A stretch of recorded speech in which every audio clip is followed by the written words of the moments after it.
Have you ever wondered whether you really need to be present and watch your Qurbani being performed, or if it's perfectly fine to delegate this sacred act to someone else? Imagine standing at the crossroads of devotion and practicality, questioning the very essence of witnessing your sacrifice. Does being physically present add spiritual weight to the act, or is sincere intention enough? Assalamu alaikum, dear brothers and sisters. Today we're diving into a profound topic that touches the heart of our worship during Eid al-Adha, witnessing versus delegating the Qurbani. This is more than just a logistical question. It's about understanding the spiritual dimensions of sacrifice, the trust we place in others, and the mercy of Allah that envelopes our intentions. Let's journey together through the Quran, the Sunnah, and the exemplary lives of the prophets and Sahaba to uncover the truth.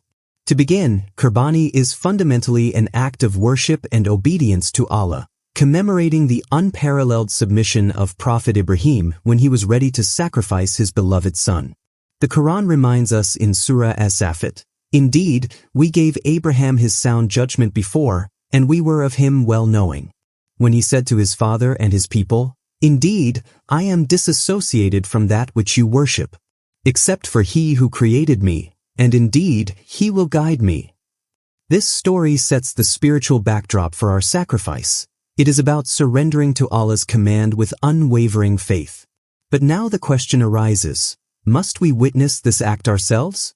Or can we entrust it to a reliable person? The scholars unanimously agree that while it is commendable to personally oversee the sacrifice, it is not obligatory to be physically present during the act.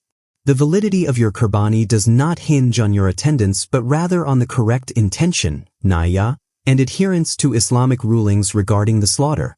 Consider the example of the companions of the prophets. They often delegated tasks with trust and reliance on one another, knowing that their sincere intentions and mutual responsibility before Allah mattered most. For instance, companions would entrust charity and community affairs to others, understanding that the acceptance of their deeds depends on sincerity rather than constant supervision.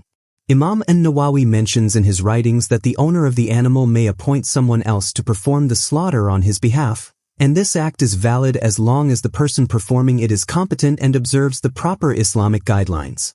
The Prophet himself taught us that intention is the foundation of all actions.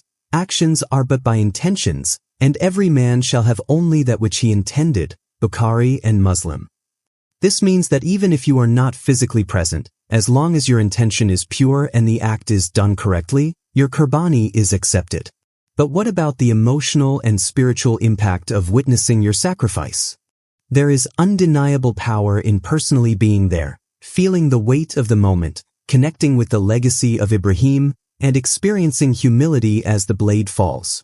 It deepens your awareness and gratitude, fostering a heartfelt connection with Allah. Yet, the mercy of Allah and the realities of modern life also recognize that not everyone has the means or opportunity to witness their sacrifice firsthand, whether due to distance, health, or other constraints. The Prophet showed us through his life that sincerity trumps physical presence. What truly matters is the purity of your heart and submission to Allah's command. Reflect for a moment.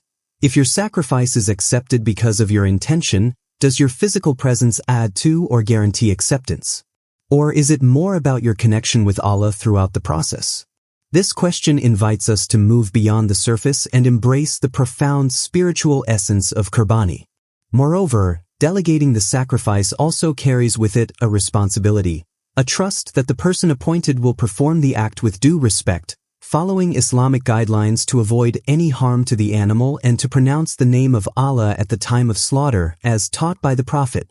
Neglecting these principles can compromise the validity of the sacrifice. So choosing a trustworthy and knowledgeable individual is crucial.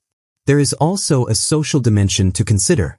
In some communities, witnessing the sacrifice can be an opportunity for family bonding, passing on traditions, and educating the younger generation about the significance of this sacred act.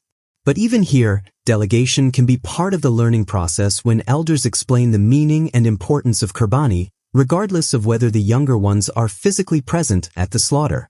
In conclusion, dear brothers and sisters, you do not have to watch the Qurbani being done for it to be valid or accepted. The essence lies in your sincere intention, the fulfillment of Islamic conditions during slaughter, and trust in the person performing the act if you delegate. The story of our faith teaches us that Allah looks deeply into the hearts and intentions of His servants, far beyond mere appearances or physical presence. So let us strive to honor this beautiful tradition with knowledge, sincerity, and mindfulness, whether we witness the sacrifice ourselves or delegate it to others. May Allah accept all our sacrifices, grant us sincerity in our worship, and make us among those who embody the spirit of true submission exemplified by Prophet Ibrahim. Ameen. Thank you for joining me in this heartfelt reflection. Please like, share, and subscribe for more insightful discussions on our deen. Until next time, Eid Mubarak, and may peace and blessings be upon you all.